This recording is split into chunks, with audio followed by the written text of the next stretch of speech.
Najviše na liniji smo publika i ja, Dobro. a onda tek ja i bend.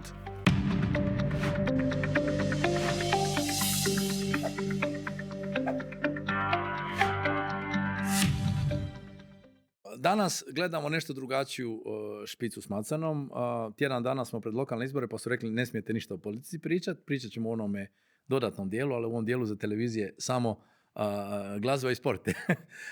Tako da tema će vas totalno iznenaditi. Znači 21. stoljeće, vrijeme kad se sve manje čitamo knjige, a sve više scrollamo ekrane.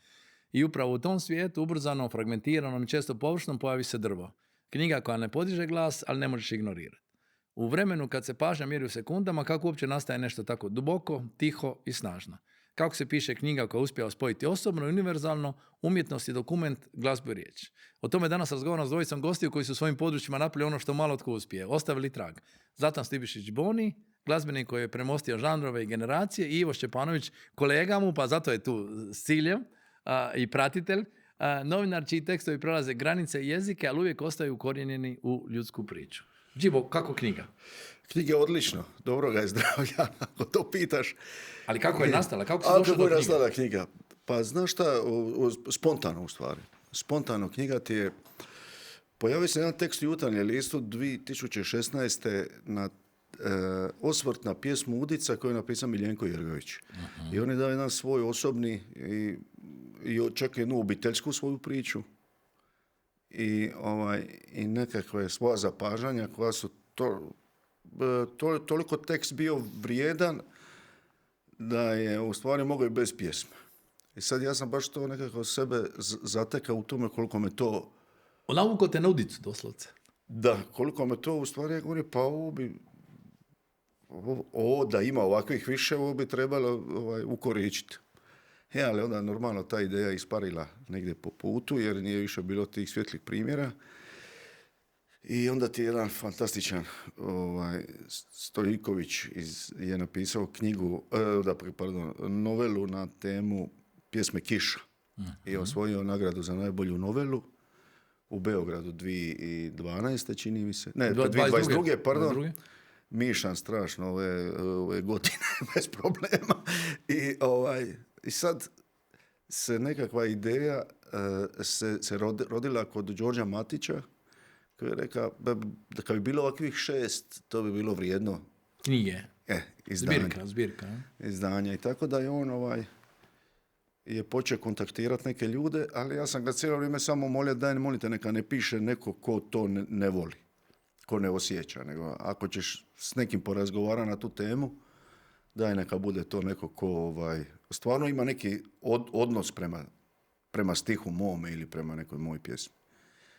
Jer mislim da se ništa ovoga tipa ne da isfabricirati. To jedino ili si nešto osjetio, ili si imao neku svoju priču na... Ne možeš napisati lektiru, zadatak. Ne. Mislim da se može se, ali onda bi bilo bez veze. Uh-huh. Tako, jer ja mislim da je pjesma u stvari je forma kad smo mogli u svojoj mašti uz nju od negdje otputovati. Uh-huh. Ja sam puno prije vidio Ameriku kroz pjesme nego što sam vidio sa putovnicom kad sam prelazio granicu. Puno prije sam vidio Englesku, London kroz pjesme. Jesu bile bolje u pjesmama nego poslije u stvarnosti? Pa uglavnom su bolje sve u pjesmama. Ili to do autora mašte ili Znam da mi Los Angeles bio puno zanimljiviji kroz pjesme nego što bi bio uživo. Eto ga. Sad svi imamo svoje iskustvo, ali ovo u stvari je na neki način knjiga je povukla za jezik ili za ruku onoga ko piše da se uputi tamo odakle smo, u stvari na mjesto koje nismo nikad smjeli napustiti. Ja mislim da u stvari je srž i svrha pjesme da ti imaš svoju malu kino dvoranu u svojoj glavi ili u svome srcu. A ne da, i svoj film. Svaka pjesma je svoj film i to osobni, nije nikom isti. Točno. Kako si ti gledao ovaj cijeli projekt? Ti si uvijek tu ne džuđiba. Pa da, mislim, oko ove knjige sam nebitan, ali sam znao... Ali je bitan za jednu drugu. ne, bitan za jednu drugu knjigu, ali oko ove knjige sam nebitan, međutim, znači znam od početka pjesmu Drvo, koja je otvorila vjerojatno mnogima neka razmišljanja, ona ima dubinu koja potiče na 100 drugih stvari kad se na miru, čak ili čita, ne mora se niti slušati pjesma kad se čita tekst, otvara znači i vidike i razmišljanja i nekakav, ne znam, skoro državnu ekonomiju možeš gledati kroz to. Znači, sve je unutra. I onda mi nije čudno što je nešto tako potaklo, ne znam sad koliki broj, mislim 12 ili... 26. Ja, ali treba bi jasno, znači prvo je bila pjesma Drvo i onda se po tome je nazvana a sad nekakav zbirka. taj neki moj dio koji nema veze toliko ni autorski nikakav, nego to je Carlos Roberto Gomez, jedan pjesnik i profesor književnosti, živi između Amerike i Portorika i on je tu jedan isto od autora i on je na primjer napisao 2 pjesme svoje inspirirane Džibonijevim pjesmama. To ću ja njima pokazati ovako. Tako da ta priča je zapravo internacionalna i potvrđuje znači da je ne samo ljudi iz Hrvatske i okolnih zemalja, nego i ljudi sa nekog drugog kontinenta su našli nešto u svemu tome i to po meni daje nekakvu još sol dodatnu i projektu i pjesmi i njegovom stvaralaštvu. Stara duša spojena na sve. A s tim da je, znači, taj Carlos je vezan i za ovu njegovu drugu knjigu. To je nešto novo. U stvari to je prvo. To je bilo nešto prije ovoga. To je izdanje gdje sajde, recimo, tu sam ja malo više bio angažiran nego ovo. To je knjiga koja je izašla u Južnoj Americi, odnosno u Latinskoj Americi preciznije, tiskana je u Dominikanskoj Republici. Urednik knjige je taj isti Carlos Roberto Gomez i ona sadržava 31 najbolju, ajmo reći, Džibonijevu pjesmu koja je i na hrvatskom i prevedena na španjolski za to tržište Latinske Amerike, što je onako baš jedno postignuće za nekoga odavde. Iz male Hrvatske? Iz Hrvatske da to neko... sad, šta ja znam, recimo, ako smo bili u kontaktu stalno s tim Carlosom, jedna od prvih onako, ajmo reći, fascinantnih informacija ili detalja koje su dolazile od tamo, je da je u Dominikanskoj Republici Nacionalna biblioteka stavila tu knjigu u svoj neki fundus. Šta je nešto što vrijedi čuva za buduće generacije. Neće tu biti novaca, ali je nešto onako kao fino.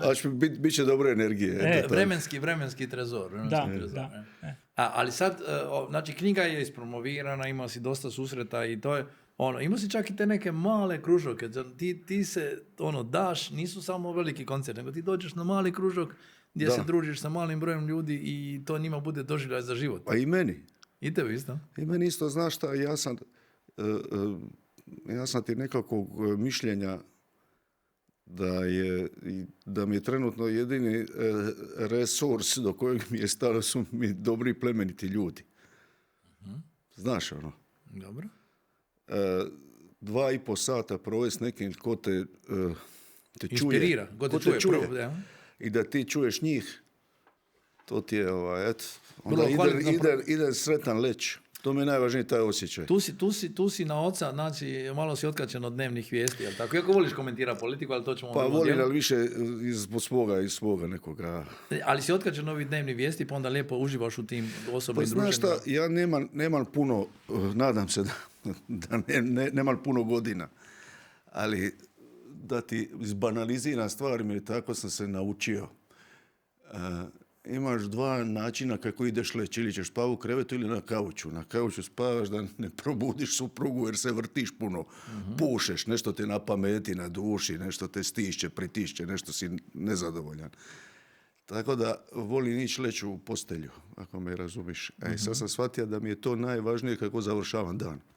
Da ga ne završim u 3 ujutro na kauču. A recept je ne gledaš puno televizije? Recept mi je, ne, nego mi je recept ispuni dan s plemenitim ljudima. Super. Eto to. Kućeš bolju želju za živit život. Je tako? I? Si ga ti tako doživio?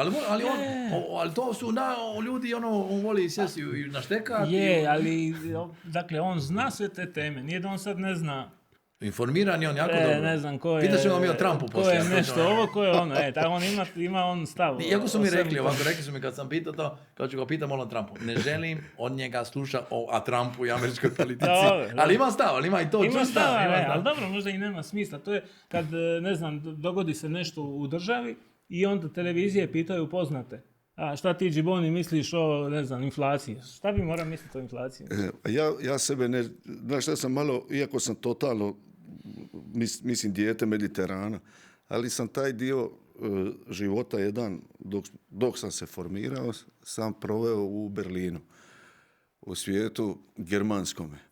Ima nešto i tamo magično, što te Njemac nauči da nije sramota ne znati, nego da je puno veća sramota bulazniti o stvarima koje ne znaš. I meni se to jako sviđa. Zašto dovodi sebe u situaciju da zvučim kao šarlatan, a ako to sada sluša neko ko je posvetio cijeli život nekoj temi. A ja onako ima neko mišljenje na osnovu nečega što sam mislio 10 minuta. I onda sebe stavim u kožu, sebe stavim u tu kožu kao, otprilike kao koliko često su meni ljudi znali prilaziti i reći, vide me na ulici, onda je nešto sine, znaš šta ti mora reći, ja bi na tvome mistu. Ja govorim, nemoj ništa na mome mistu, jer ja sam na svojem mistu 39 godina. A ti si me vidio sad i ti nešto znaš šta, promislja sad sve to, pusti me sad ti šta biti na svom. I često mi dovodimo sebe u situaciju, da li možda zbog svoga mentaliteta i svega ovoga, da često komentiramo stvari, imamo mišljenje o stvarima o kojima zapravo nismo mislili. Možda nemamo ni za to ni temelje. Sad kako sam ja ipak ne mogu uteći od svojih gena i ja se često uvatim dip moj Krešo, kenjam. O stvarima na kojima nisam kompetentan. Dobro, ali što je rekao Ljubo, da si rob? Rob si svojih riječi, to je odlično upozorenje. Pazi šta pričaš, jer postane čovjek rob svojih riječi i čak i počneš braniti stavove koji nisu tvoji. Samo što si ih izrekao. Izreka si, pa onda to dio tvoje taštine, kad te neko demantira i poklopi, pa se boriš i onda se na kraju boriš za nešto što uopće nije tvoje. I onda to što nije tvoje postane tvoje. Tako ne biti rob svojih riječi, a to da bi se čovjek doveo u tu situaciju treba bi malo ne mišljati se u stvari u koje ne razumiš. Meni je moja mama rekla davno da će me jezičina koštati, ali tu smo, nismo. A ti si bio novinar, tako i sad pišeš. I radim ja i dalje isto, uglavnom samo van. Tu kod nas više nema nekih ni angažmana, ni možda ni ambicije trenutno. Ali nema to veze. Znači isto je, i kod toga je, ne možeš uvijek ni prihvatiti svaki zadatak ako jednostavno o toj temi ne znaš ništa. Onda mi se čini da je bolje preskočiti i reći evo ima. Ali imaš li kakvu poruku za mlađe generacije? Imam dojam da se kolege mlađe prihvate često i prepisuju. Moje poruke bi bile skroz drugačije, jer ja imam opet neku svoju filozofiju da treba biti sretan u životu i da ako mi nešto ne odgovore... Čekaj, treba biti sretan, mora biti jasno, ti si, kako imali smo jutros priču, ti si imao situaciju gdje je bilo... A to u redu. Nakon toga sam ok. Ja sam bio 28 minuta klinički mrtav. A tu recimo... 28 minuta. Da. Služben, znači medicinski podatak iz bolnice, ne iz glave. Da si bio na nekom kisiku, pa ok. Ne, oni navodno sam i preživio zato što su dodavali, pokušavali me oživiti, tu je vjerojatno prolazilo. Pa dobro mi je prošlo za rukom, vidim. To je, ali to je isto jedno zanimljivo iskustvo. Zato što nakon tog buđenja većina ljudi kaže vidio sam tunel, vidio sam ne znam Svetog Petra ili ne znam koga. Dakle, ja nisam vidio ništa, ali... Zato što Sveti Petar ne zna di će s tobom. Ali vratio te nazad. Ali ima jednu anegdotu recimo sličnu sa Stipom Božićem koji je proslavljeni alpinist i koji je bio u bolnici, a to je već bilo davno, to je bilo 13 godina od toga. On mene nakon toga, sve to prošlo, je bio 20 dana prije mene i mi smo se nešto sreli i on kaže moraš mi nešto priznati, ali kad te pitam odmah mi odgovori, sad mi odgovori. Šta? Koji ti je prvi dojam od toga svega? A ja ja kažem nije me strah umrijeti. A on kaže, eto to je ja isto. I znači jer shvaćaš da je to ništa, umro si i ništa se nije dogodilo. Da pa će olakšanje. Ništa, ništa, jednostavno neki mir, ništa, I okej, dakle sad sve drugo... Ajmo se vratiti na ovu priču, znači što bi ti poručio kolegom, kažeš da trebaš biti sretan u životu? Okay? Ma da, ali dobro, to ne kažem da je to dobar savjet za svih. Ja mislim da je, ali ne mogu biti svi sretni. Znači meni ja ako radim u nekoj firmi ili imam ugovor s nekom firmom ili bilo šta, meni ako više nije gušt, ja kažem doviđenja, ja sam radio... Makar je recimo siguran prihod. Znači, da, i to ne znam, ja sam radio u Slobodnoj Dalmaciji, 20 godina, šta znam, koliko više možda. I onda jedan dan, ne zbog ni sukoba, ni ničega. Nego nije bilo veselje više. Ma ne znam, nije mi bila gušti. I onda ja imam neke nove svoje planove, ideje i doviđenja, sa svima sve ok, ali idem dalje. To je zamka mnogi ljudi da ostanu raditi dugo posao iz navike koji im više ne donosi veselje. A dobro, a to je ko evo, ne znam, evo sad njegov posao, ne znam, rock and roll, znači tamo neko više, kako će neko ići u penziju, to smo i on i ja isto pričali to. Znači, do prije ne znam koliko godina nije bilo poznato da rockeri, šta oni rade kad imaju 65 godina. Je tako? Da ne ide u penziju jer hoće biti sretniji. 82, šta se radi? Kako o penziji ti pričaš? Dakle, ne. Niko ne zna šta se radi. Oni ne znaju, jer to ne znaju, sad dolaze u te godine i oni nastavljaju, većina ih nastavlja svijet. Nema, ne dolazi, nije ono što tim godinama. Pa ne, nema veze, ali kao... Mladića čeka. Kažem, to je tako da, biti sretan je najvažnije. Sad ovo drugo... Ali ja ti govorim apropo profesije, dakle, jer se čini malo, smo imali i prije podcaste, bio nam je Ljubo Povasović, Vanja Jurić, odvjetnica, gdje smo pričali da u stvari on radi na ispravcima, ona radi isto brani medije i ostalo, da jednostavno ta situacija nije ista, jednostavno možda fali više još to profesionalizma, ozbiljnosti, brzina je, društvene mreže, ti si napravio tu knjigu na Facebooku. Jesam knjigu Facebook kao oružje, koja je bila prva knjiga u svijetu kao pisana uživo na Facebooku. Uh-huh. Ali ne mislim sad samo na to, na tu knjigu, nego inače na medije koji su se promijenili i koji normalno manje investiraju nego prije. Šta ja znam, ja sam imao neke situacije gdje se moglo doslovno zaraditi dobro, jer su mediji investirali, neki ovi tipa Times, Daily Telegraph i to, kad bi za njih nešto radio, to su bili ozbiljni novci. Ozbiljni novci. Ili kad je neki svjetski događaj, kad ti imaš, ne znam, ja sam bio na granici Afganistana kad se dogodio September 11, 11. rujna. I to je onda šta god da ti pitaš. Ja sam zvao Daily Telegraph, ja sam tu, a ovi se smiju, misle da je šala. Ja ga ne, ja sam tu, a da imamo šta. I onda oni kao, šta ćete da ja uđem tamo? Šta hoćeš? Da, ali to moramo, znači ono što ljudi malo danas, ove današnje generacije, stariji koji nas dosta gledaju na ovim televizijama, oni razumiju, to nije bilo vrijeme da imamo možda eventualno satelitski telefon, to je bilo luksuz. Ali bio si in the middle of nowhere. Govorimo o Srednjoj Aziji. Znači, signal koji sam ja hvatao tada je bila jedna antena koja je u tom trenutku postala, znači skočila je sa 5. na 4. mjesto najvećih građevina u svijetu. I oni su to u neku ruku slavili, kao sad su bili svoji blizanci, a sad njih više nema, sad je ta antena koja je u Taškentu. I ja bi došao tu i uhvatio bi signal iz Kazahstana. Jer nije bilo tamo prave GSM mreže. To kada govori o tom vremenu. I onda bi tu porukama nešto mogao kontaktirati. Onda kasnije bilo nekih drugih varijanti. Nije svugdje 21. stoljeće bilo tada. Dobro, nije, ali malo bilo ovih fiksnih linija i onda to je funkcioniralo. Ali govorim sad to, kako su mediji reagirali tad, kako bi možda sad.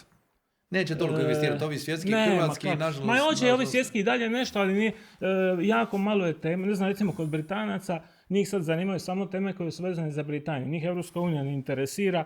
Znači, to je sve minorno. Možda sad malo više. Ma nešto, ali ne, skoro ništa. Znači, ako nema Engleza ili Britanca u priči, ta priča ne ide nigdje. Ili bude na 46. stranici tamo dole nešto piše da šta znam. Da inflacija u Italiji tolika i tolika. A to nikog ne zanima previše.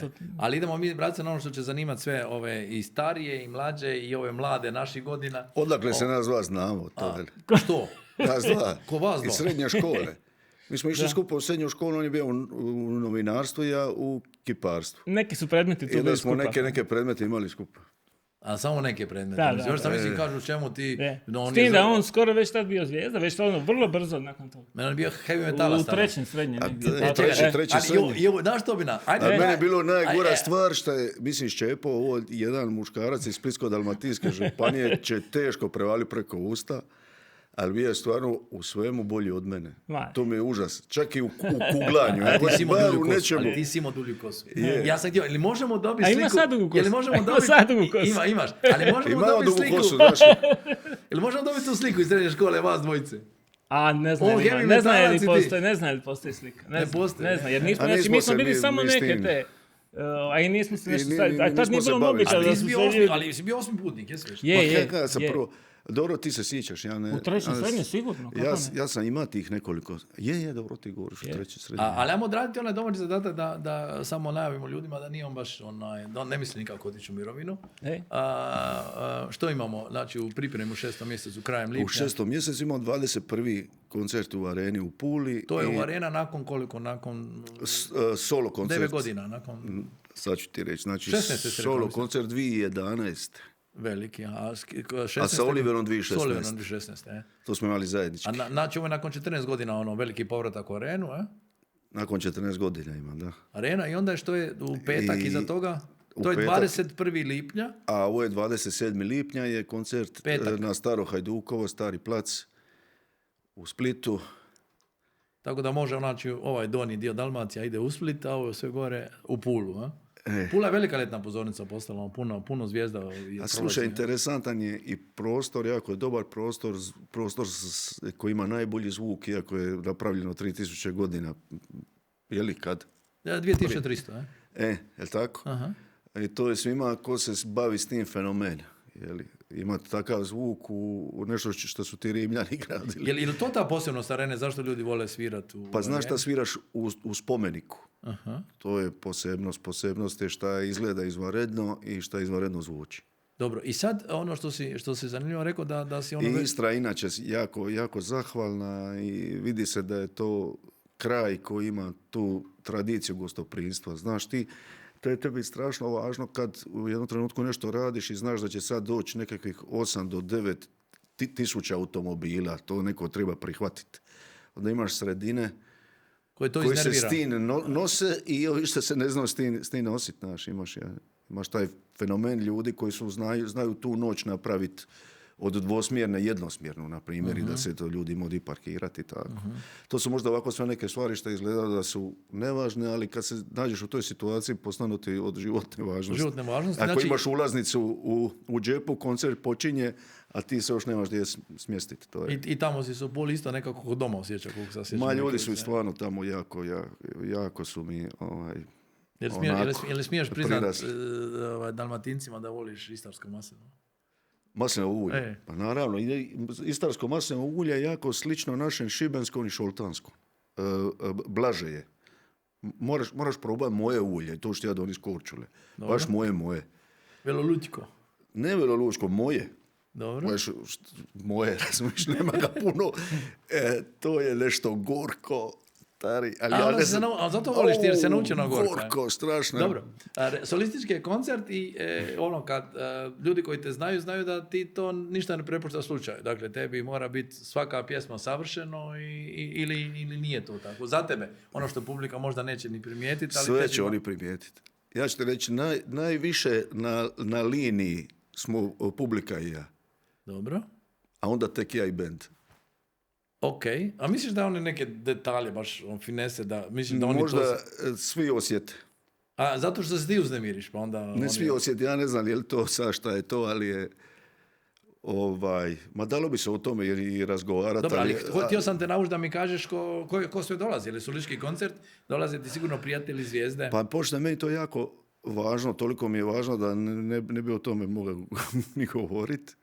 A zašto da ne bi upadao u patetične rečenice? No dobro, dolazi Maja. Beskrajno mi je važno i zato što mi je beskrajno važno, sve mora biti tako. Dobro, ali Mači, možeš im obećati doće Maja, ljudi koji su bili važni i obilježili moj rad. Od Manuka Čeja koji svira Mirakul, Uncu Fibre Familio, što sam album s Oliverom, najbolji bubnjara uopće svjetskih, da ne nabrajam sad s kim sve radio.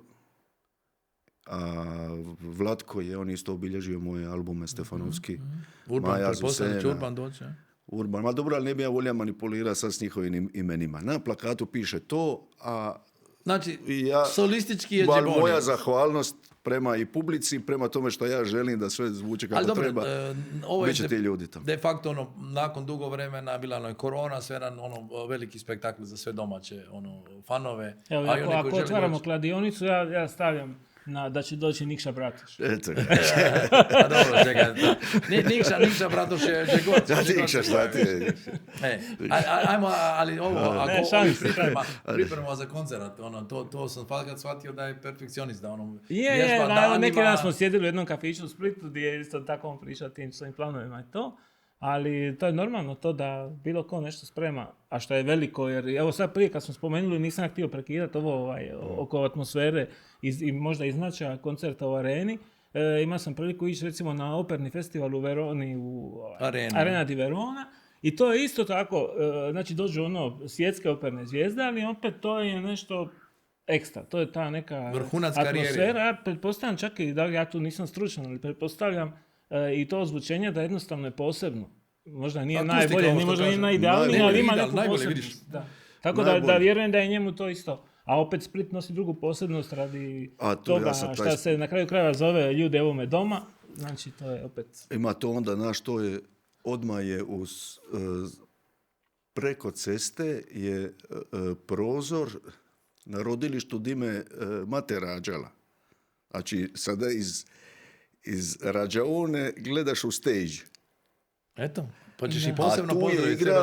A sad više to nije rodilište. A moj ujak Tonči je igrao u Hajduku. Je igrač, ali ima jako kratku karijeru, jako mlad je završio jer ima problema sa okom, to sam naslijedio od njega i onda mora stati. Ali tako da su sve te nešto, ja sam odrastao uz te slike toga placa, razumiješ, sam moj ujak, naš, slike crno-bijele, svi sa onim istim frizurama. Znaš, čini mi se kao da su ljudi nekad... Mi misliš da su ljudi bili crno-bijeli, a nisu? Eto, baš tako. Samo fotografije su baš tako, Tako da mi je tih nekakvih 100 metara ima jako puno tih emocija. Dobro, ali kad je ovaj prvi koncert u Splitu nakon koliko? Ovako veliko? Pa solo koncert sam imao u Splitu. Dobro, imao sam ja te koncerte za 2.500 ljudi, naprimjer 2 i tako. Lani isto bilo super, što ja ne pravim razliku. Meni najvažniji taj osjećaj sam išao spavao na kauč ili u krevet. Znači, imao sam tih koncerata u Splitu gdje sam spavao u krevetu. Ali je zadnji veliki, baš kako računaš da je to kao 10.000 ljudi plus, to sam imao 2010. A u areni, a onda sam poslije imao par humanitarnih u areni isto, ali to ni nekako... Arena je bila 11. pa 16. i to. Sebi ne pripisujem. A 2016. Oliver i ja isto. Ali kažem, u Splitu si međuvremenu jesi neki takav veliki radio. Pitali smo se Split. Lani je bio veliki u galeriji Meštrović, ali veliki možda u smislu sadržaja. Ali to kažem, sad svi imaju prilike doći, sad nema tu neke ograničenja. I sad, znate zašto sam vas doveo? Zašto sam pristao da mi dođe Ivo? Kao ti si rekao neka dođe, a kad onda... Ne, ali ja sam sad smislio cunning plan. Lukavi plan. Ajde ti izdaj njega za nešto što on nikad ne bi ispriča, a ti obratno, onda mu vrati. Mislim, sad se morate, ko Imotskom imat mudove, znaš, paziti da se ne kažete previše. To nije, to je opet više to. A nešto što... Više je moja neka, šale na mene, na moj račun, ali svi od lani ću ispričati jednako duhovitost. Znači, bio je taj koncert njegov u Meštroviću. I govorio meni, jel ti se ide? To ide, dobro, aj ostavit ću ti karte tamo i tamo u jednom kafiću na šanku. I sad ja dolazim, dobar dan, i tamo radi jedna cura, a poslije ima još jedna priča, to je curi druga. I ja kažem, ja sam taj, kaže, nema. Kako nema? Pa, a to je bio na dan koncerta, kako nema? Pa rekao da mi ostavio tu. Nema. Kaže, ovo samo jedna kuverta piše mason. A on se meni šala, on se meni zastava sam mason. Dobro, onda je to. Taj sam. A sad da nastavimo o toj curi, znači on njoj napisao pjesmu koja je poslije, koja je bila lokalni hit u tom kvartu, jer to je kvartovski kafić gdje ta cura koja se zove Ema je trebala otići iz kafića. Išla dati otkaza kako se u nas sve rješava Band-Aidom, iz to primijetija. Sve se rješava humanitarnim koncertima. I onda ste napravili... skupija te goste tamo. Goste i prijatelje što su radi u kafiću, ja govorim sad radimo Band-Aid da ostane. Da razumiješ, protestni. Band-Aid. Znaš da Band-Aid uvijek kad treba rješava neke nepravde u svijetu. I što si napisao i pjesmu? Napravili, snimili smo i onda svi su otpjevali, razmiš, konobari i gosti. I njoj pusti. Ili ima snimka to? Ima negdje. Znaš ko bi mogao imati? Ima mali Ne spijaj, nema veze. Dobro, pjesma za to je interno. Ema. To je interno, mora biti interno. Znači, sve nepravde u svijetu se uvijek na kraju riješe. Dobro, i ispalo dobro na kraju. Ispalo očajno, ali je a mislim, dosta emotivno. očajno, nije to sad... ne znam, ali je... Loša izvedba, ali je dobra namjera. Izveli ste emotivno. Ne, nisam ja ništa, ja sam tu... Ja sam tu emotivnu. Žena da htjela nije mogla otići više nakon toga. Ali dobro, to je baš, to je on. To je Split. A daj mi još nešto, ovo nije sad, on je sad opet pričao više nego ti. A ne znam, mislim, ovo je jako neki što sad. Kako je bilo kad smo 12. pričali daj meni da pričam o njemu. Pričaj kaj red. Kad smo 12. pričali onom engleskom albumu. To. Je li to bila neka posebna avantura? Ili... Pa mislim da je. Meni je, recimo, naravno to je sve njegov album, nema veze sa mnom, ali je meni bilo žao da možda domaća publika ga nije toliko doživjela, ga nije imala prilike zaživjeti, su ga nekako mediji, šta ja znam, preskočili. Jer je bilo na engleskom, A šta ima veze da je bilo? Ignorirali su možda, to. Možda, ali recimo prvo je bilo super pjesama. Drugo, ne znam, ljudi koji su na primjer to pohvalili, jedan od njih je Wolfgang Groth, koji je bio producent zadnje evropske turneje Joe Cockera. I koji je ime svjetsko ime, ispričaje hvalospjeve o tome. Onda, ne znam, pa recimo ja sam njom vodio tad neku preskonferenciju u Beču, jednu u Rimu. Ja mislim više u Budimpeštu sa onim autobusima. Tamo nisam bio, ali i to je bilo i Amsterdam i šta znam. I Njemačka i to. I sad, ne znam, u Rimu, na primjer, dođe Rai, Corriere della Sera, šta ja znam, Messaggero, top mediji u jednom reprezentativnom prostoru. Se napravi koncert, i sad tu ima jedna druga priča. Na primjer, ako gledamo Italiju, onda, ne znam, vi nećete vidjeti Ramazzotija da on nosi Varteksovo odijelo ili da nosi neko njemačko odijelo. Znači, on će biti izlog za talijanske proizvode. Kod nas se to ne koristi i to mi je beskrajno mi je krivo. Što taj album možda nije ovdje doživio to, ali Ali ti znaš i tebi se zna dogoditi da pjesme neke zažive dosta kasnije samo. Da. Pa jednog dana. No, možda se iznenadiš. Aj samo možeš pričati o njemu. Uzbekistan, mogu naručiti pjesmu. Šćepo je meni, Šćepot je, kako bi rekao, sve petice imao u školi, ali je živio životom James Bonda, razumiješ? I sad je, na primjer, to malo ljudi zna, u stvari niko ne zna, nego ja, jer se on meni ovako naivan mi se povjeravao. Naivan mi se povjerava. Znači, Šćepot je radio u pres službi jednog ATP turnira u Splitu. U Splitu, prije. I onda su se ovi neki, su ga primijetili, neki Izraelci, i angažirali ga da on vodi pres u Uzbekistanu, zato što bi on kao mogao tamo proći kao neriješeno. Kao neriješeno.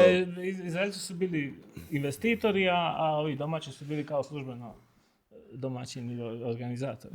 I Šćepa onda u svakom slučaju došao u tu diktaturu, to je odradio koliko je trajao turnir, ali se predsjednik Islam Kadirov, kako se zvao? Karimov zaljubio u Šćepu, ne mislim fizički, nego psihički. I ostavio ga tamo da radi. I to šta je kako taj... ćeš reći ne, a?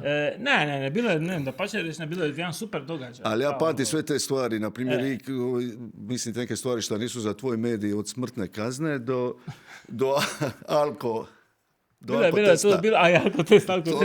To su priče, na primjer... Oni ne smiju se piti. Alkotest je bio, znači ja imao sam šofera i sad se mi vozimo negdje po mrklom mraku, prvi moj, drugi, treći dan boravka tamo, te 95. je bilo prvi put. I sad kao vozimo se i zaustavlja policajac, ja sjedim na mjestu suvozača, a ovi govori sad tu nešto, sad kao pita ga, kao jeste nešto pili, jer ovo nešto, onako neodređeno odgovori, on kaže dobro alkotest i on izvodi, znači njihove su te vozačke kao neke knjižice, onako dosta debeli korica, on otvori, pljune u tu svoju knjižicu i da ome, ovaj pomiriše, govori dobro. Tako da to je bilo dosta neka anegdota bile, ali je sjajno bilo iskustvo, ja sam bio tamo 7 godina, ne cijelih 7 godina, nego mjesec i pol godišnje, sjajno iskustvo, osim nekih tih, bilo je tu U jednom trenutku su kuhali ljude. Dalek istok. Bilo svega. Baš ne, to je centralna Azija. I tamo sam bio i kad je bio znači 11. rujna sam bio baš tamo i to je onda bilo onako malo zeznuto jer je blokirani su bili svi letovi, nije se moglo izaći i tako, 15 dana smo bili kao onako u nekoj. A si shvatio da dolaze puno kao strani radnici sada u Hrvatsku? Ima ih dosta i mislim po službenim podacima ih ima dosta. Onaka interesantna nacija jer su bili na putu svile i mješavina su svih živih tamo naroda od Kineza do ne znam kojih sve tu koji su prolazili i onako jedna nacija jako zanimljiva, bogata ne znam plinom, naftom, pamukom i to u to doba kad sad je tamo plaće su bile $10 i meni to bilo kao nemoguće u početku kako oni žive, ali kad malo više budeš tamo onda vidiš da nije to baš tako jer da imaju ne znam, školovanje besplatno, da imaju gorivo koje je bilo skoro besplatno, znači i tako neke stvari i nemaju puno očekivanja i da se živi. Ali fakat onda si nastavio živjeti kod James Bond, nije baš da... Ne, dobro ima sad i drugih, to nije meni bila jedina. Ali koja je ova zadnja zvijezda koju promoviraš? Ovo što smo prije pričali tamo, to je Sanja Vrančić, a mislim promoviran. Sanja Vrančić je jedna mandolinistica, mislim da je čak s njim svirala. Je svirala je na turneji.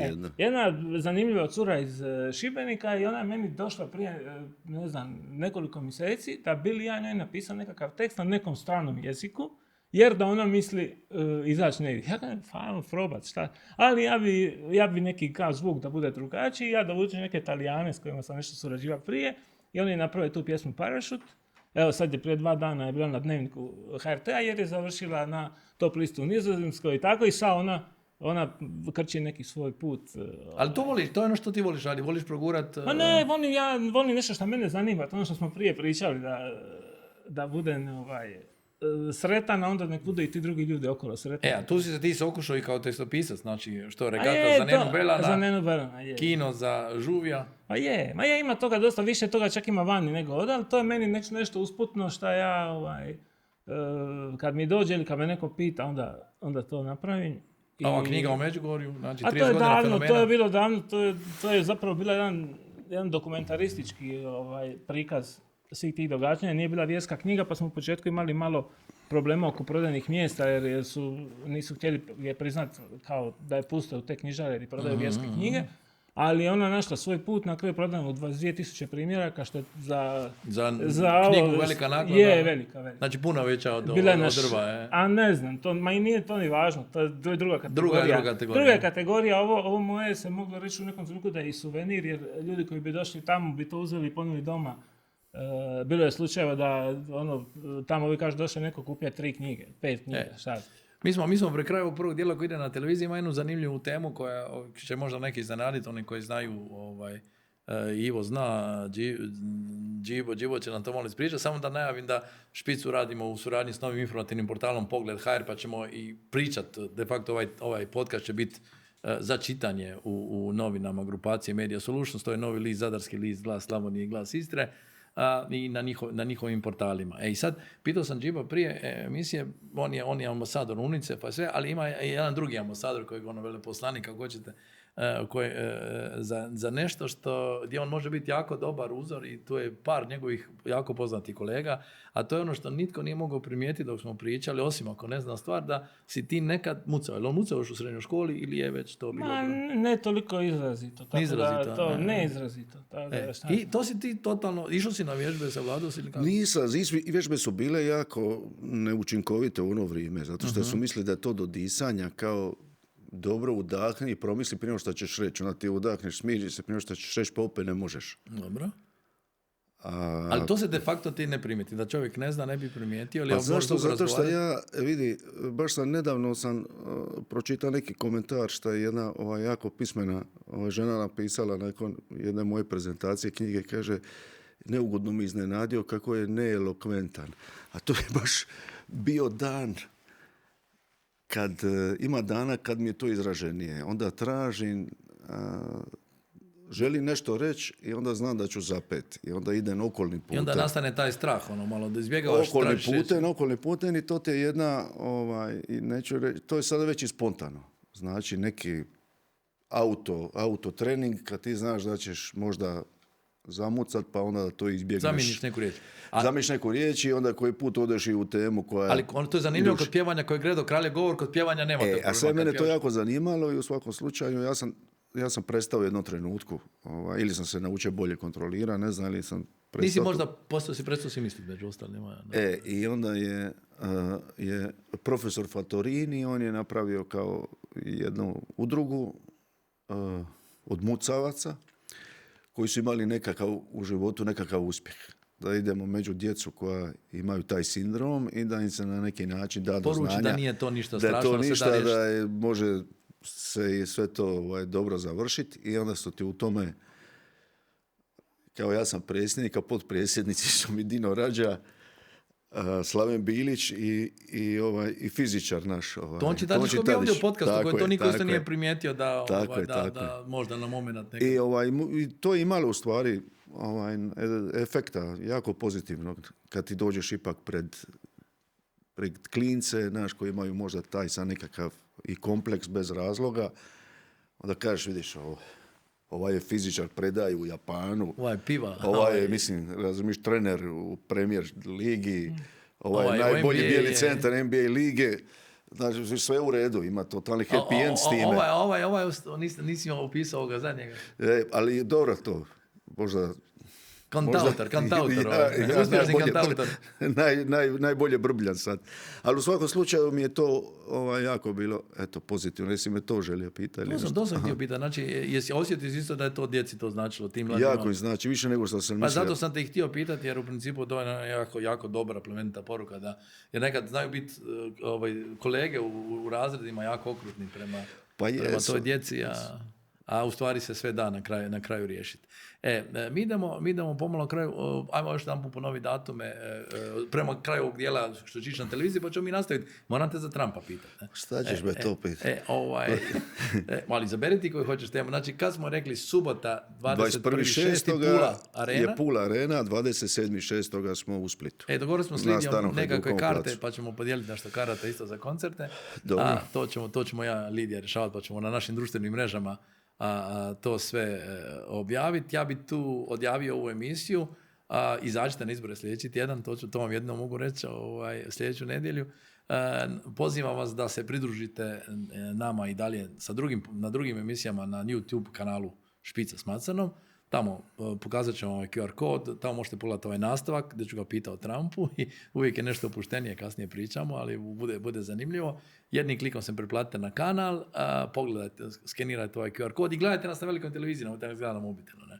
Znači, cijeli test iz današnje emisije možete s dodatnim detaljima pogledati na portalu, pogled HR i gledamo se za 7 dana opet u 10, subota u 10. U nastavku vas ja nemam što posebno predstavljati kako obično predstavljam, nego bi ja pitao neke meni, ja idem sad izvući malo fishing compliment za mene, ne. Kako si ti uopće došao u podcast? Što je? Ispalo je na kraju da ti gledaš podcast. Ja gledam tvoj, pa dobro gledam ih i ove ostale, ali mi se ovi tvoji, se svidi jer ne znam šta me tamo čeka. Znači, čini mi se kao da su se ovi podcasti nekako svjetonazorski odredili. I onda, znaš, istomišljenik priča sa istomišljenicima. To je onda nekako poslije... I onda dođe kao žuhoda na stazu. I onda znaš šta je tamo, znaš šta će pričati o ovome, ovi znaš šta će pričati o onome. Ali si navukao se pomalo na taj format. To je, recimo, imali smo tu temu, jesu li ti podcast jedan taj novi format, možda čak s vremena atraktivniji od televizije? Pa i u stvari i je. Jer ja mislim da možda ima manje cenzure. Na primjer, neke stvari što smo rekli ovdje vjerojatno bi se isjeklo na nekoj ozbiljnoj televiziji. Ali ovdje će ostati. Ovdje će ostati, onda naš život ostane puno stvari neizgovorenih zato što nisu na neki način... Zabilježene. Ne, nego zato što ih mainstream nekakav, ne znam, ne prihvaća. Znaš, reci mi, ne slušaš ili gledaš? Ja gledam. Baš gledaš. Isto velika televizija i ono...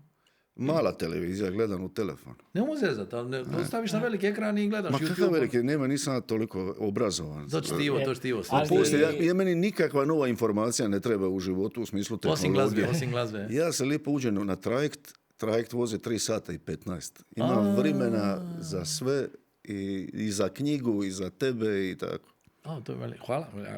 Ali više recimo, ja na primjer slušam. I blaženi trajekt, kažu ljudi, di to živiš tamo na kraj svita. Bilo bolje da još dalje.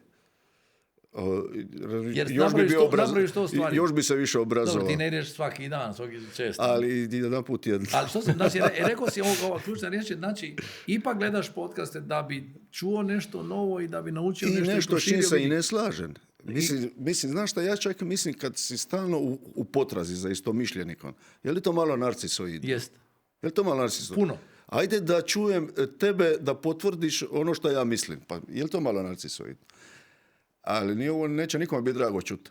Ali je, i meni je isto drago kad naleti na nekoga gdje neće nastati neki konflikt. Ali je moguće i da ne pričamo sa istog stajališta. Ali da se slušamo. Ali da se slušamo i da se ne uvatimo za vrat. Pa to je lijepo. Ti slušaš, znači ti? Pa između ostalo slušam i to na Spotify zato što u autu mi je to zgodno. Špica isto na Spotify? Isto, kako ne, da. I to je iz neke čak i solidarnosti, jer negdje ćeš tamo, dobit ćeš ti neki cent od nečega. Nema veze, ali u budućnosti će biti više. Biće više. I to i drugo je to neko evo, šta sam danas sam vozio dosta, Split, Koprivnica, Zagreb, pa ću sad ići na Čakovec, znači opet neću možda slušati Špicu, ali nešto drugo. Ali osjećaš kao kolega, novinar, čovjek iz medija, osjećaš tu promjenu da se tu demokratiziralo više. Apsolutno, ja slušam neke strane podcaste i to, jer normalno znam puno ljudi vani koji nešto rade, pa oni pošalju nešto, pa tako dalje. Recimo, evo, kad govorimo oko Spotify, ima jedan producent u Italiji, glazbenik, kojeg sam ja slučajno njegovu neku obradu koju on radio, Erika Claptona, slučajno, jer znači, slušaš, na primjer, slušam Erika Claptona i vozim se. I idem, ne znam, u Mađarsku.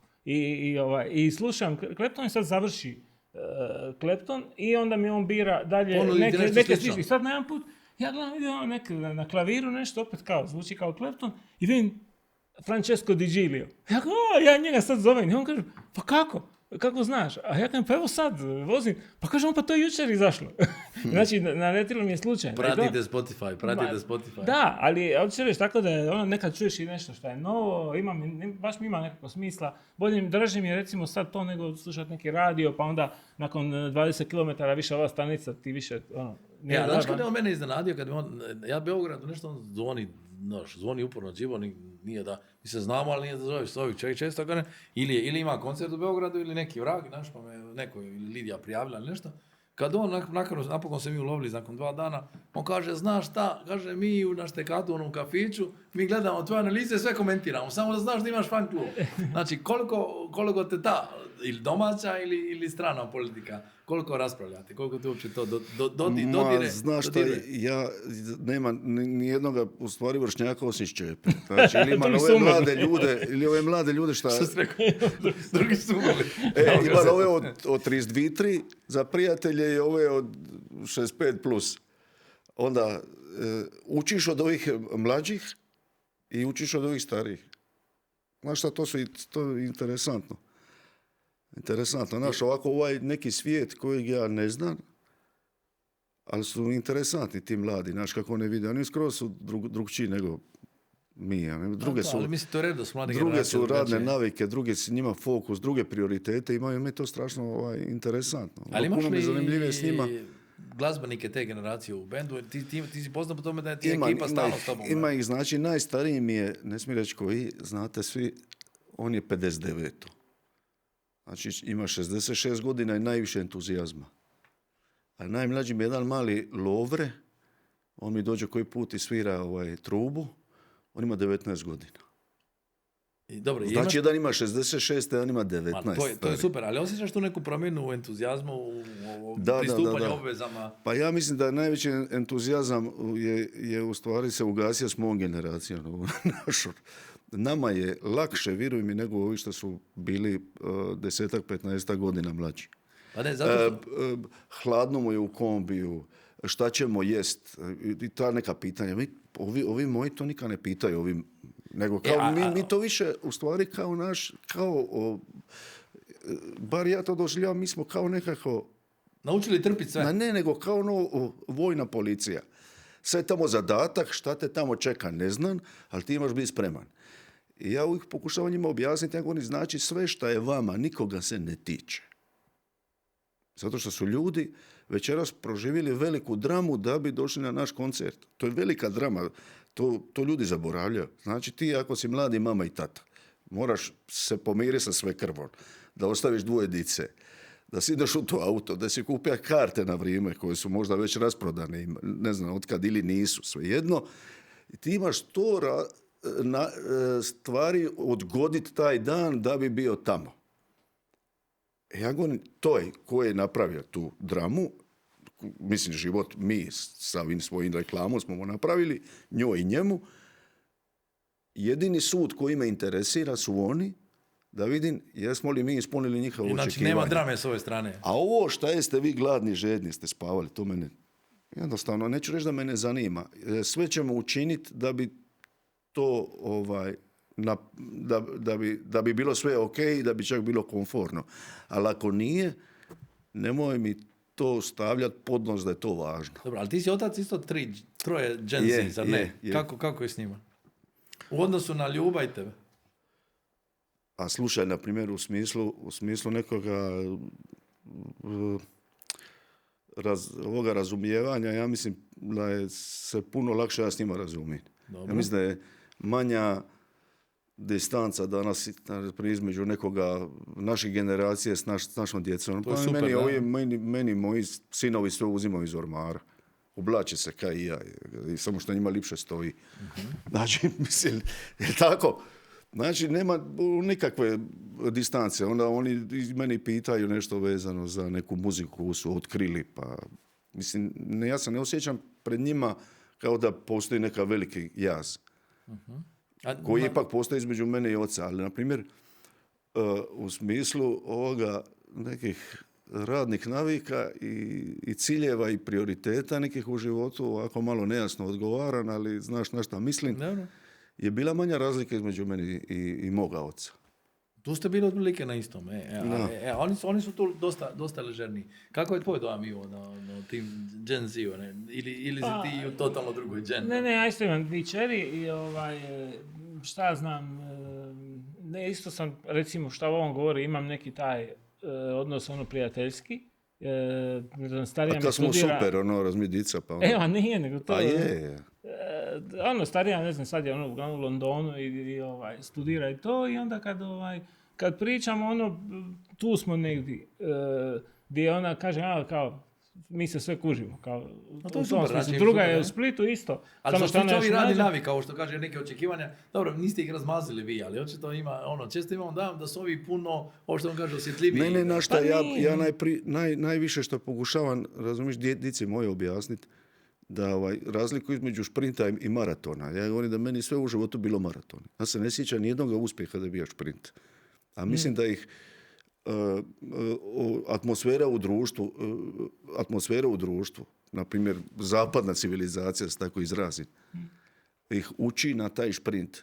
Odmah sad, meni to mi treba, ako to nema, nesretan ću biti. To je ono što neko rekao, danas je puno više ambicije nego znanja i podloge. I onda ako ti je šprint, onda ih, ne pričam o mojima, nego pričam generalno, na primjer, onda ih zanimaju ta šprinterska zanimanja, gdje se može... Ili brza zarada, kriptovalute. Tako je, za 6 mjeseci se može sve riješiti u vrh glave, a sad kad nekome kažeš, a znaš, ja sam, a dobro sad da ne pričam te istinite, ali patetične priče, razumiješ kako smo do nečega stizali, koliko je to trajalo, onda je, nije to njima drago čuti.